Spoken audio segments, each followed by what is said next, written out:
ماں باپ جو ہیں اپنے بچوں کو انسپائر کر رہے ہوتے ہیں، اور استاد اپنے شاگردوں کو انسپائر کر رہا ہوتا ہے، اور ہر شخص کے اندر کوئی نہ کوئی انسپریشن تو ہوتی ہے، اور بچے انسپریشن لیتے ہیں، شاگرد اپنے انسپریشن لیتے ہیں، ان کو قوت عمل کو، قوت فکر کو تحریک ملتی ہے شاگردوں کو، استاد کو دیکھ کر، بچوں کو اپنے والدین کو دیکھ کر، ہر محلے کے اندر، گلی محلے کے اندر چھوٹا جو ہے بڑے سے کوئی نہ کوئی اس طرح کی تحریک حاصل کر رہا ہوتا ہے۔ تو جو شخص کسی کو دیکھ کر اللہ کی طرف جا رہا ہے تو اس کا مطلب یہ ہے کہ اس کا کردار، اس کی گفتار، اس کی زبان قال، اس کی زبان حال وہ لوگوں کو اللہ کی طرف بلا رہی ہے، وہ اللہ کے راستے سے روک نہیں رہی، بلکہ وہ تو اللہ کی طرف بلا رہی ہے۔ اور جو اللہ کی طرف بلا نہیں رہا، جس کا کردار اللہ کی طرف رہنمائی کرنے والا نہیں، جس کی گفتار اللہ کی طرف رہنمائی کرنے والی نہیں، جس کے ساتھ بیٹھ کر، جس کے ساتھ گفتگو کر کے آپ کو اللہ یاد نہیں آتا، تو لازماً وہ تو آپ کو کسی اور طرف لے کے جانے والا شخص ہے، وہ تو آپ کو دنیا کی طرف لے کے جانے والا شخص ہے، یا دنیاوی زندگی کو ترجیح بنا دینے کے رویے کی طرف لے جانے والے شخص ہے۔ اس کا مطلب ہے وہ اللہ کے راستے سے روک رہا ہے، وَيَصُدُّونَ عَن سَبِيلِ اللَّهِ، اس کا مطلب ہے وہ اللہ کے راستے سے روک رہا ہے۔ اللہ اکبر۔ جیسے سورۃ القصص کے اندر اللہ تعالیٰ نے فرمایا وَادْعُ إِلَىٰ رَبِّكَ وَلَا تَكُونَنَّ مِنَ الْمُشْرِكِينَ، اے حبیب صلی اللہ علیہ وسلم، اپنے اللہ کی طرف دعوت دینی ہے، تمہاری دعوت تیرے رب کی طرف ہونی چاہیے۔ وَلَا تَكُونَنَّ مِنَ الْمُشْرِكِينَ، اور مشرکوں میں سے نہ ہو جانا۔ اس کا مطلب یہ ہے کہ ہر شخص بنیادی طور پر داعی ہے، اس کو دیکھ کر، اس کو سن کر، اس کے رہن سہن کو دیکھ کر، اس کو محسوس کر کے، اس کے ساتھ بیٹھ کے، اس کا ساتھ حاصل کر کے لوگ کوئی نہ کوئی اس سے اثر تو لے رہے ہیں، اور جو وہ اثر لے رہے ہیں اگر وہ اللہ کی طرف ہے تو اس کا مطلب ہے آپ کی دعوت اللہ کی طرف ہے، اور اگر وہ اثر اللہ کی طرف نہیں ہے تو اس کا مطلب یہ ہے کہ وہ جو تاثیر پیدا ہو رہی ہے وہ غیر اللہ کی طرف لے جانے والی ہے، یہی شرک ہے۔ تو اس کا مطلب یہ ہوا کہ ہر شخص بنیادی طور پر داعی ہے اور وہ دعوت دے رہا ہے، فرق یہ ہے کہ اس کی دعوت الی اللہ ہے یا دعوت الی غیر اللہ ہے۔ وَادْعُ الی ربک، تیرا ہر کام، تیری ہر دعوت، تیرا بیٹھنا اٹھنا، ہر چیز اللہ کی طرف لے جانے والی ہو۔ وَلَا تَكُونَنَّ مِنَ الْمُشْرِكِينَ، اور مشرکوں میں سے نہ ہو جانا۔ تو اس کا مطلب یہ ہے کہ انسان جو بھی کردار ادا کیے ہوئے ہے، جو بھی کردار ادا کر رہا ہے، وہ لوگوں کو، یعنی ایک تو وہ ڈائریکٹ رویہ ہے نا، آپ لوگوں کو دین سے روکیں کہ چھوڑیں جی، یہ دیندار ایسے ہوتے ہیں، یہ مولوی ایسے ہوتے ہیں، یہ دین کو چھوڑیں جی، دین پر عمل کر کے کس نے کیا، آپ پہلے دنیا کمائیں۔ ایک تو یہ رویہ ہے جو بالکل ظاہر ہے۔ میں اس رویے کی بات کر رہا ہوں جو ظاہری طور پر محسوس نہیں ہوتا، اور ہم اپنے رہن سہن سے، اپنے کردار سے لوگوں کو متاثر کر رہے ہوتے ہیں، اور وہ جو تاثیر ہو رہی ہوتی ہے اگر وہ اللہ کی طرف لے جانے والی نہیں ہے تو وہ لازماً غیر اللہ کی طرف لے جانے والی۔ پوری دنیا کا جو کافرانہ نظام ہے وہ اسی نفسیاتی اور کیفیات کے اوپر مشتمل ہے کہ لوگ ان کو دیکھتے ہیں اور اسی نفسیاتی کیفیت کے اندر مبتلا ہوتے چلے جاتے ہیں، دنیا کی دوڑ میں بھاگ دوڑ میں لگتے چلے جاتے ہیں، اور آہستہ آہستہ اوپر سے اوپر جانے کا جذبہ جو ہے وہ کبھی ختم ہونے کا نام نہیں لیتا۔ زندگی کی دوڑ میں اس قدر مشغول ہوتے ہیں کہ کبھی واپس نہیں آتے۔ تو اس کا مطلب یہ ہوا کہ وہ جو دنیاوی زندگی کو ترجیح دینے کا رویہ، جو پہلی خصوصیت بتائی، یستحبون الحیات الدنیا علی الآخرہ، یہی رویہ اصل میں اگلی سٹیج پہ جا کے وَيَصُدُّونَ عَن سَبِيلِ اللَّهِ کا رویہ بن جاتا ہے کہ وہ اللہ کے راستے سے روکنے کا رویہ بن جاتا ہے۔ وَيَبْغُونَهَا عِوَجًا، اس کی ٹیڑھ چاہتے ہیں، کجی چاہتے ہیں۔ یہ بھی ایک ایسا رویہ ہے جو دراصل انسان کو اللہ کے دین سے لوگوں کو برگشتہ کرنے کا سبب بنتا، کہ لوگ انسان ایسی کوئی بات کر بیٹھتا ہے جو لوگوں کو اللہ کے دین سے دور لے جاتی ہے۔ بعض اوقات دین کے احکام کے اندر ایسی نکتہ افرینیاں انسان کرنا شروع کر دیتا ہے، قرآن کے اندر، نبی کریم صلی اللہ علیہ وسلم کے فرامین کے اندر، نصوص کے اندر ایسی باتیں کرنی شروع کر دیتا ہے کہ اور اس میں سے ایسی مین میخ نکالتا ہے، ایسی نکتہ افرینیاں کرتا ہے کہ جو لوگوں کو اس کے مفہوم کے تعین کے بارے میں اشتباہ کی طرف لے جاتی ہیں، اور شکوک و شبہات پیدا کرنے کی طرف لے کے جاتی ہیں، گویا کہ وہ اللہ کے سیدھے رستے کے اندر ٹیڑھ تلاش کرنے کا کام کر رہا ہے۔ لہٰذا کتنے ہی لوگ ہیں جو لغت کی بنیاد پر، کتنے ہی لوگ ہیں جو اپنی دانش کی بنیاد پر، اپنی فکر کی بنیاد پر وہ لوگوں کو اللہ کے دین کی تشریح اس طرح کی سمجھا رہے ہیں کہ وہ دراصل اس کے اندر ایک ٹیڑھ پیدا کر رہے ہیں، ایک کجی پیدا کر رہے ہیں، اور چاہے وہ دانستہ کر رہے ہیں اور چاہے وہ نادانستہ کر رہے ہیں۔ اس میں وہ تحریف کا رویہ جو یہود و نصارہ نے اپنایا کہ اس کے اندر تبدیلی کر کے اس کے اندر ٹیڑھ پیدا کر لینا، اس کے اندر لفظی تبدیلی یا معنوی تبدیلی، جس کو اللہ تعالیٰ نے فرمایا یحرفون الکلم عن مواضعہ یا یحرفون الکلم من بعد مواضعہ، یعنی لفظی تحریف بھی کرتے ہیں اور معنوی تحریف بھی کرتے ہیں، وہ بھی دراصل یبغونہا عوجا میں آتا ہے کہ اللہ کے رستے میں، اللہ کے دین میں ایک ٹیڑھ اور کجی پیدا کرنا، اور پھر اس کے اندر اس کی نکتہ آفرینیاں مفاہیم کے اعتبار سے خود اپنی رائے سے ایسی چیزیں اس کے اندر داخل کر دینا جو عملی طور پر ایک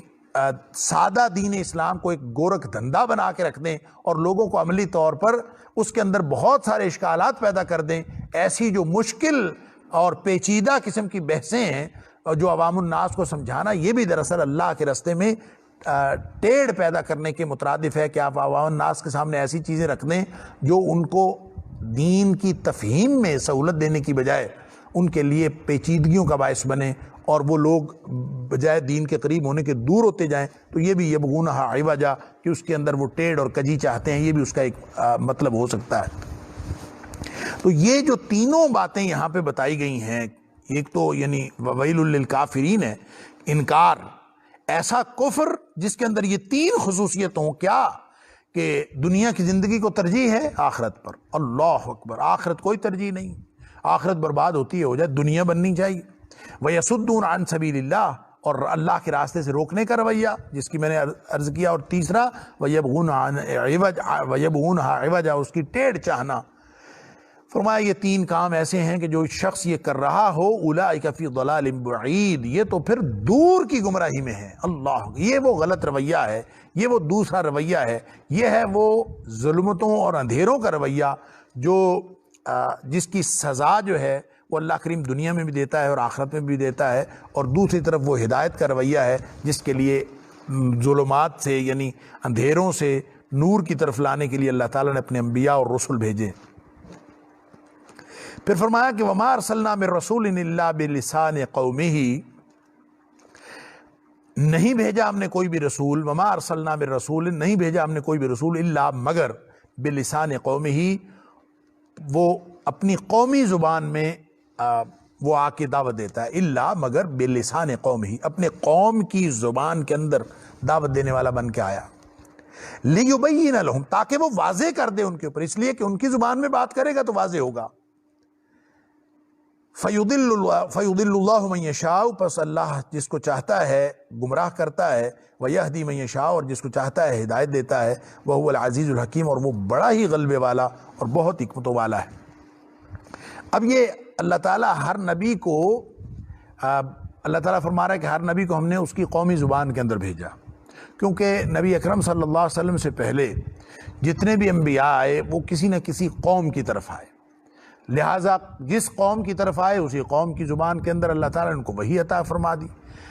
جیسا کہ تورات جو ہے وہ عبرانی میں تھی، اسی طرح انجیل جو ہے وہ بھی عبرانی میں تھی، اور یہ یعنی ان زبانوں میں کہ جو جس قوم کی زبان تھی اسی قوم کی زبان میں اللہ تعالیٰ نبی بھیج دیتا تھا، دعوت سمجھ میں آتی ہے اسی قوم کی زبان۔ لہٰذا اس سے ایک تو یہ اصول سمجھ میں آتا ہے کہ اگر کسی کو تعلیم واقعتاً دینا ہو، اور اگر واقعتاً تبدیلی مقصود ہو، اگر واقعتاً رہنمائی دینی ہو، تو کبھی بھی ان کو غیر زبان میں دعوت نہیں دی جا سکتی، دعوت ہمیشہ انہی کی زبان میں ہوگی تو وہ مؤثر ہوگی۔ تو اللہ تعالیٰ نے جتنے بھی نبی بھیجے، اللہ تعالیٰ فرماتا ہے کہ جتنے بھی نبی ہم نے بھیجے وہ ہم نے اسی قوم کی زبان کے اندر بھیجے، تاکہ وہ ان کے کلچر کو بھی سمجھیں، ان کی زبان کو بھی سمجھیں، اور ان کے مسائل کو بھی سمجھیں، معاشرے کی نبض پر بھی ہاتھ رکھیں، اور وہ رہنمائی کا وہ فریضہ سر انجام دیں جس ہمہ جہت فریضے کے لیے اللہ تعالیٰ نے ان کو بھیجا ہوتا ہے۔ لہٰذا پہلی امتوں میں تو یہ بڑا آسان تھا کہ چونکہ ایک ایک قوم کی طرف نبی آئے تھے تو قومی زبان کے اندر آ کے وہ دعوت دیتے تھے اور یہ کام چلتا رہتا تھا۔ اب یہ جو نبی اکرم صلی اللہ علیہ وسلم تشریف لائے ہیں تو نبی اکرم صلی اللہ علیہ وسلم کسی ایک قوم کی طرف تشریف نہیں لائے. نبی کریم صلی اللہ علیہ وسلم تشریف لائے ہیں عالمگیر طور پر تمام جہانوں کے لیے. وما ارسلناک الا رحمۃ للعالمین، اور فرمایا وما ارسلناک الا کافۃ للناس، آپ کو ہم نے بھیجا ہے ساری انسانیت کی طرف. اللہ اکبر. اب ساری انسانیت میں کوئی ایک زبان تو ہے نہیں، وہ تو بے شمار زبانیں ہیں، بے شمار بھانت بھانت کی بولیاں ہیں. لہٰذا ان ساری بولیوں کی طرف بیک وقت وہی تو نازل ہو نہیں سکتی تھی. اب اس کے لیے اللہ کریم نے جو زبان پسند فرمائی اور جس زبان میں اللہ تعالیٰ نے نبی اکرم صلی اللہ علیہ وسلم کو وحی نازل فرمائی، وہ عربی زبان ہے، عربی مبین. اس کی دو وجوہات ہیں، ایک تو یہ جنت کی زبان ہے عربی، اور دوسرا یہ کہ یہ جو اولین مخاطب قوم تھی عربوں کی قوم، ان کی زبان عربی تھی، اس لیے اولین مخاطب قوم کی زبان کو جو ہے وہ ذریعہ وحی بنایا گیا، اور وہ سارے جو باقی زبانیں ہیں ان کو ذریعہ نہیں بنایا گیا، اس لیے کہ اولین مخاطب یہ لوگ تھے. اب دیکھیں، ایک تو یہ ہو سکتا تھا، دو کام ہو سکتے تھے. ایک تو یہ کہ ہر وحی جو بھی وحی آتی وہ مختلف زبانوں میں آ جاتی، مختلف زبانوں میں آ جاتی، جتنی زبانیں موجود تھیں سب زبانوں میں وحی آ جاتی. ایک تو یہ طریقہ ہو سکتا تھا، کیونکہ نبی کریم صلی اللہ علیہ وسلم سارے جہانوں کے نبی. تو پھر اس کے لیے وہ زبان استعمال کیا جانا، کیونکہ نبی کریم صلی اللہ علیہ وسلم صرف انسانوں کے نبی تو نہیں، بولیاں انسانوں میں ہیں. باقی سارے جو فرشتے ہیں، جو اللہ کے فرشتے ہیں، وہ اللہ کے ساتھ ہم کلام ہوتے ہیں. جو جنت کی زبان ہے، جو اللہ تعالیٰ نے فرشتوں کو گویا سکھا رکھی ہے، وہ تو ایسے ہی معلوم ہوتا ہے کہ وہ تو ساری زبان عربی چلتی ہے. لہٰذا ایک تو یہ جنتی زبان ہونے کی وجہ سے، اور ایک وہ زبان ہونے کی وجہ سے کہ جو سامنے مخاطبین تھے وہ عرب تھے، اور اس لیے بھی کہ جب ڈائریکٹ پہلے اولین مخاطبین وہی کو سمجھ جائیں گے تو پھر وہ پوری دنیا کو سمجھا سکیں گے. اس لیے کہ جب کوئی شخص یا کوئی قوم وہ کسی بات کی تفہیم حاصل کرتی ہے، ان ورڈز کمیونیکیشن جب ہوتی ہے، جب کوئی قوم حاصل کرنا چاہتی ہے تو اس کے لیے ضروری ہے کہ وہ اسی زبان میں حاصل کریں جس زبان کو وہ سمجھ رہے ہیں. البتہ جب بعد میں کسی اور کو سمجھانا ہے تو کسی اور کو سمجھانے کے لیے وہ زبان بھی استعمال کی جا سکتی ہے جو دوسروں کی زبان ہو. پھر کسی کمیونیکیشن کا کوئی اور موڈ بھی اختیار کیا جا سکتا ہے. لہٰذا اولین زبان یہ جو وما ارسلنا من رسول الا بلسان قومہ کا جو مصداق ہے نبی اکرم صلی اللہ علیہ وسلم کے سامنے، چونکہ قومیں بے شمار تھیں، اس لیے ان بے شمار قوموں کی زبانوں میں نبی یعنی وحی دینے کی بجائے ایک عربی مبین میں وحی دے دی، کہ یہ ایک تو عربی مبین سیکھنے کے اعتبار سے سارے لوگوں کے لیے آسان کر دی، اور قرآن کو وَلَقَدْ يَسَّرْنَا الْقُرْآنَ لِلذِّكْرِ فَهَلْ مِن مُدَّكِرٍ، اس کو آسان بنا دیا کہ دنیا کا کوئی بھی کسی بھی زبان کو بولنے والا عربی سیکھنے کی کوشش کرے تو اللہ تعالیٰ نے اس کو فطری طور پر آسان بنایا. دوسرا یہ کہ اگر اس کو آپ کنورٹ کریں، کسی بھی زبان میں کنورٹ کر کے ان کو سمجھا سکتے ہیں. آگے جن کو آپ ذمے لگا گئے تھے فَلْيُبَلِّغِ الشَّاهِدُ الْغَائِبَ، ہر موجود شخص وہ غیر موجود شخص تک پہنچا دے، تو اس کا مطلب یہ نہیں ہے کہ وہ صرف اپنی زبان تک اس کو محدود رکھے، بلکہ اس کو دنیا کے کونے کونے میں بولی جانے والی زبانوں تک پہنچا دے. یہ نبی اکرم صلی اللہ علیہ وسلم عالمگیر مشن جو نبوت کا آپ کا تھا، وہ آپ امت کو دے کے اس دنیا سے تشریف لے گئے. لہٰذا یہ امت نے پہنچانا ہے.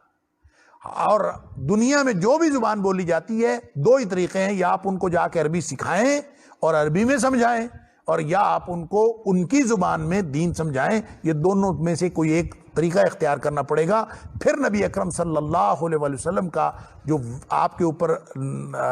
نازل ہونے والی وحی ہے اس کا مقصد پورا ہو سکتا ہے. لہٰذا یہ جو فرمان ہے اللہ کریم کا کہ وما ارسلنا من رسول الا بلسان قومہ، اس کا مطلب یہ نہیں ہوتا کہ کسی قومی زبان کی کوئی کسی تعصب کا مظاہرہ کرنا ہوتا ہے، بلکہ فرمایا لِيُبَيِّنَ لَهُمْ، مقصد اس کا یہی ہوتا ہے کہ تاکہ وہ واضح طور پر بات سمجھا دے.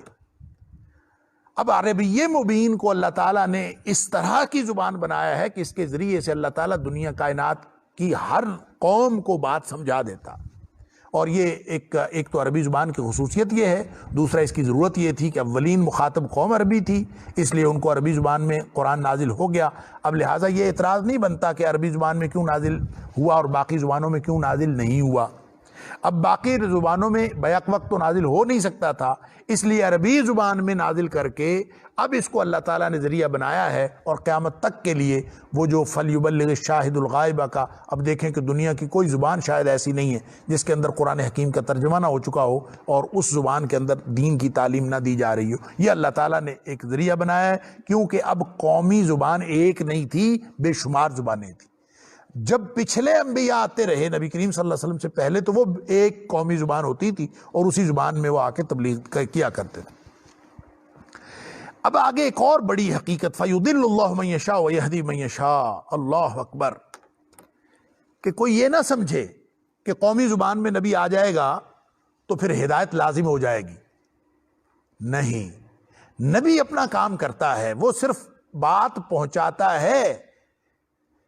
وَمَا عَلَيْنَا إِلَّا الْبَلَاغُ الْمُبِينُ، ہمارے ذمے تو پہنچا دینا ہے۔ اور نبی سارے کے نبی کریم صلی اللہ علیہ وسلم فَذَكِّرْ إِنَّمَا أَنْتَ مُذَكِّرٌ، آپ تو نصیحت کر دیں، آپ ان کے اوپر صرف نصیحت کرنے والے ہیں، لَسْتَ عَلَيْهِمْ بِمُسَيْطِرٍ، آپ ان کے اوپر کوئی داروغے نہیں ہیں۔ لہٰذا نبی جو ہے وہ صرف پہنچاتا ہے، ہدایت دینا اللہ کا کام۔ لہٰذا کسی قوم کی زبان میں اگر وحی نازل ہوتی رہی قومی زبان میں، تو اس کا لازمی مطلب یہ نہیں ہے کہ وہ ہدایت پا جائیں گے۔ لہذا عربی زبان پر کوئی اعتراض کرنے والا یہ نہیں اعتراض کر سکتا کہ عربی جو عرب ہیں، عربی بولنے والے، وہ تو ہدایت پا جائیں گے، اور جو اجمی ہیں، غیر عربی جو ہدایت پانے والے نہیں ہیں، وہ جو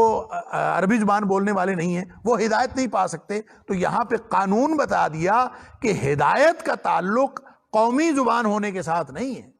لہذا آپ دیکھ لیجئے دنیا میں کتنے اجمی ہیں جو اللہ نے ہدایت کے جو ہیں وہ منارہ نور بنا دیے اور پوری دنیا کے لیے وہ ہدایت کے سمبل بن گئے، اور کتنے عربی ہیں، ابو جہل کو عربی نہیں آتی تھی، اور کتنے لوگ ہیں جو عربی جاننے کے باوجود جاہل کے جاہل رہے، کافر کے کافر رہے، اور گمراہ کے گمراہ رہے۔ لہذا عربی جاننا یا نہ جاننا وہ ہدایت کے لیے ضروری نہیں ہے۔ کوئی شخص عربی ہو، اجمی ہو، کسی زبان کا ماننے جاننے والا ہو، یہ تو اللہ تعالیٰ نے اولین مخاطبین کے لیے، تاکہ وحی کے مسائل، اس کی تفصیلات پوری کی پوری وہ سمجھا دیں، اور نبی اکرم صلی اللہ علیہ وسلم سمجھا کے تشریف لے گئے۔ اب پوری دنیا سیکھتی رہے، ساری زندگی سیکھتی رہے، اور جو سیکھے گا وہ ہدایت کی نظر سے، جو ہدایت کی نیت سے سیکھے گا، اللہ تعالیٰ اس کو ہدایت عطا فرما دے گا۔ فَيُضِلُّ اللَّهُ مَن يَشَاءُ، اللہ جس کو چاہتا ہے گمراہ کرتا ہے اور جس کو چاہتا ہے ہدایت دیتا ہے۔ گویا اس کا تعلق بھی زبان سے نہیں، جیسے نبی اکرم صلی اللہ علیہ وسلم نے حضرت سلمان فارسی کو کہا تھا، اللہ اکبر، فارس کے رہنے والے، فارسی بولنے والے، وہ ڈھونڈتے ڈھونڈتے نبی اکرم صلی اللہ علیہ وسلم کو کس طرح پہنچے۔ اور بخاری شریف کی حدیث ہے غالباً کہ نبی اکرم صلی اللہ علیہ وسلم نے فرمایا کہ اس کی قوم کے، سلمان فارسی کی قوم کے لوگ ایسے ہیں کہ اگر ایمان ثریا ستارے پر بھی ہو تو وہ اس کو ڈھونڈ لائیں۔ اللہ اکبر، یعنی اس کا تعلق گویا ہدایت کا تعلق کسی عربی اور اجمی کے ساتھ نہیں ہے۔ ہدایت کا تعلق اپنی لگن سے ہے، اپنے اس کوشش اور محنت سے ہے کہ جو شخص ہدایت حاصل کرنا چاہتا ہے اللہ تعالیٰ اس کو ہدایت نصیب فرما دیتا ہے، چاہے وہ اجمی ہو چاہے عربی ہو۔ اس اعتبار سے کوئی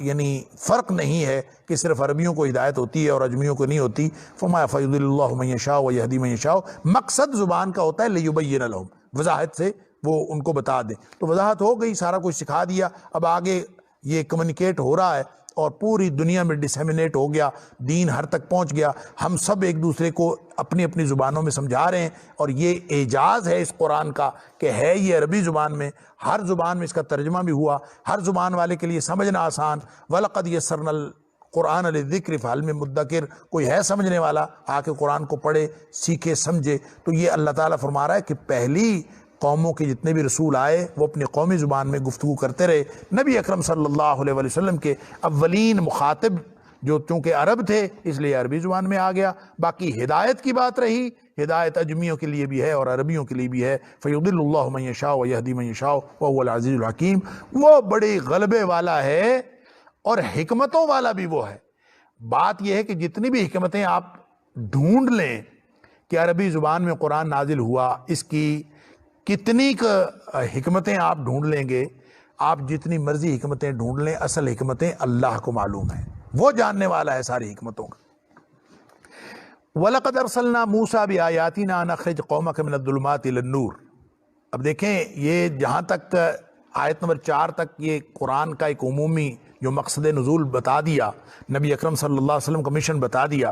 اب تاریخ کا حوالہ دیا جا رہا ہے آیت نمبر 5 سے آیت نمبر 17 تک، اور اس میں خصوصیت کے ساتھ جو ذکر ہے پہلے آیت نمبر 5 سے 8 تک حضرت موسیٰ علیہ السلام کا ہے، پھر اس کے بعد آیت نمبر 9 سے 17 تک سارے انبیاء کا بطور وحدت کے ایک ذکر ہے کہ سارے انبیاء کا بنیادی نقطہ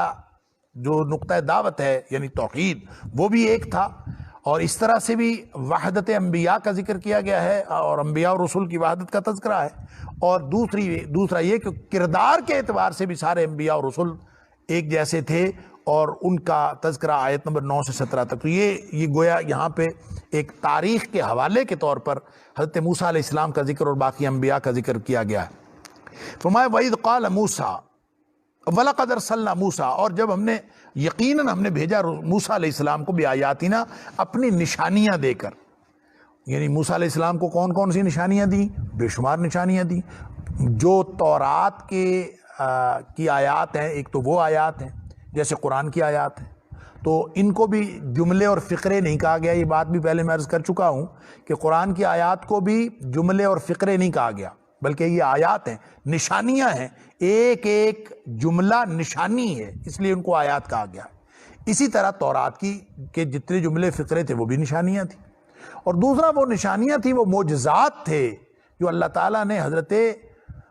موسیٰ علیہ السلام کو عطا فرمائے۔ کچھ تو معجزات وہ تھے جو حضرت موسیٰ علیہ السلام سے ذاتی طور پر سرزد ہوتے تھے، تو وہ نشانیاں تھیں۔ پھر اس کے علاوہ وہ نشانیاں بھی تھیں جو ان کی قوم میں ظاہر ہوئیں، یعنی فرعونیوں میں کوئی بات ظاہر ہو جاتی تھی، پھر وہ حضرت موسیٰ علیہ السلام کے پاس آتے تھے دعا کریں، حضرت موسیٰ علیہ السلام کی دعا سے وہ چیز ہٹ جاتی تھی، تو وہ بھی نشانیاں۔ تو اس طرح کہتے ہیں کہ 9 نشانیاں تھیں جو حضرت موسیٰ علیہ السلام کو عطا ہوئیں، یعنی 2 تو بڑی نشانیاں تھیں، ید بیضا اور عصا،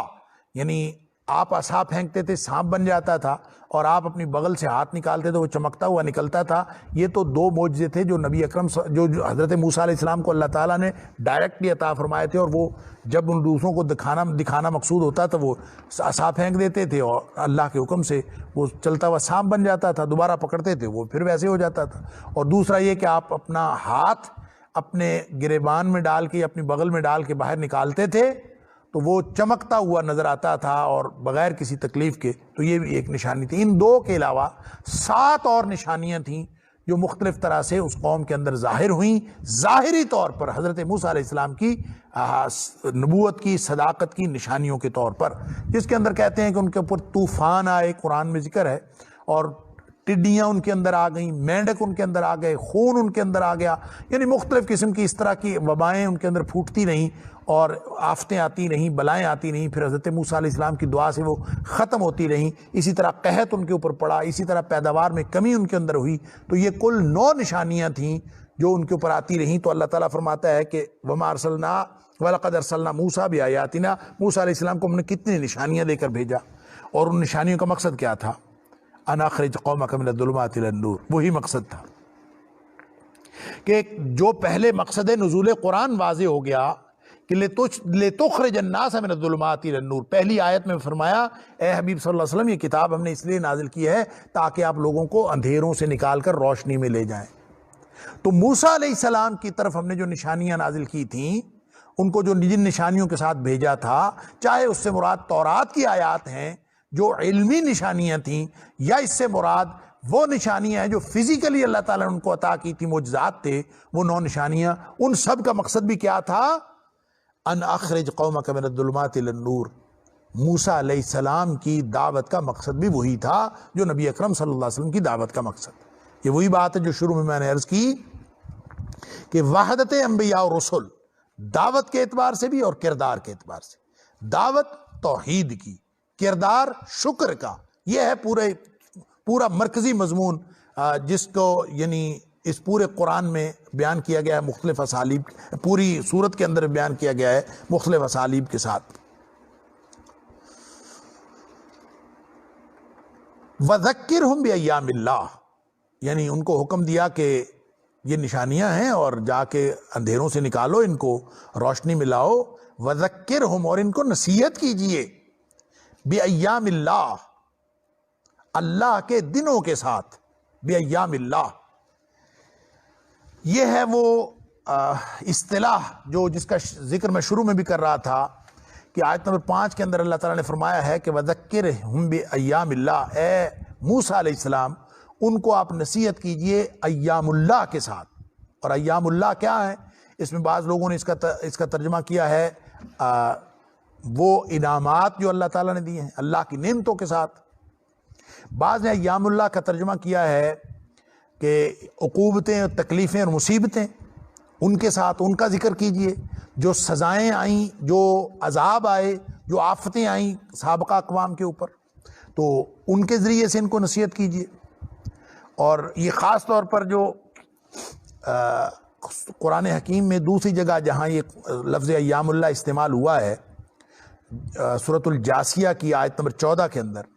وہاں اللہ تعالیٰ نے یہ فرمایا ہے کہ قُلْ لِلَّذِينَ آمَنُوا يَغْفِرُوا لِلَّذِينَ لَا يَرْجُونَ أَيَّامَ اللَّهِ لَا يَرْجُونَ أَيَّامَ اللَّهِ لِيَجْزِيَ قَوْمًا بِمَا كَانُوا يَكْسِبُونَ۔ اللہ اکبر، تاکہ اس قوم کو بدلہ دیا جائے ان کے کرتوتوں کا۔ تو کرتوتوں کے بدلے کی وجہ سے جو ایام اللہ کا تعلق، یعنی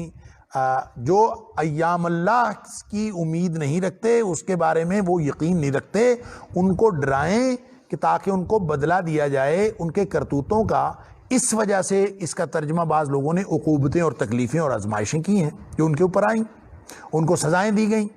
اور سابقہ اقوام کی جو تباہی و بربادی کی داستان ہے وہ بھی اس کے اندر شامل ہے۔ یہ بات بھی ہو سکتی ہے۔ تو اصل بات یہ ہے کہ یہ جو ایام اللہ ہے،